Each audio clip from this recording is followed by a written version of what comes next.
அஸ்ஸலாமு அலைக்கும் வரஹ்மத்துல்லாஹி வபரகாத்துஹு. இன்று நாம் தலைப்பு பார்ப்பது சலாம் சொல்வதன் ஒழுக்கங்கள். அறிமுகம் இல்லாத எல்லா முஸ்லிம் பெண்களுக்கும் சலாம் கூறுதல். முந்திக்கொண்டு சலாம் கூறுதல். சபைக்கு வரும்போது, சபையிலிருந்து புறப்படும் போதும் சலாம் கூறுதல். வீட்டில் நுழையும் போதும், வீட்டிலிருந்து புறப்படும் போதும் சலாம் கூறுதல்.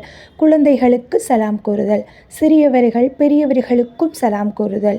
வாகனத்தில் இருப்பவர் நடந்து செல்பவருக்கு சலாம் கூறுதல். சிறிய கூட்டம் பெரிய கூட்டத்தினருக்கும் சலாம் கூறுதல். மக்கள் தூங்கிக் கொண்டிருந்தால் மெல்லிய குரலில் சலாம் கூறுதல். அஸ்ஸலாமு அலைக்கும் வரஹ்மத்துல்லாஹி வபரகாத்துஹு என்று முழுமையாக கூறுதல்.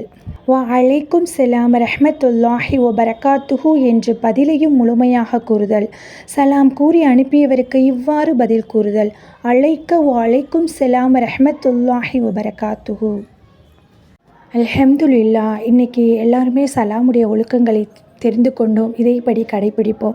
இன்ஷா அல்லாஹ் இது பிடித்திருந்தால் அனைவருக்கும் ஷேர் செய்து சப்ஸ்கிரைப் பண்ணுங்கள். இன்ஷா அல்லாஹ் உங்களுக்கு நன்மையாக உண்டாக்கப்படும். சலாம் சொல்வதின் எவ்வளவு ஒரு பெரிய பாக்கியம் தெரியுமா?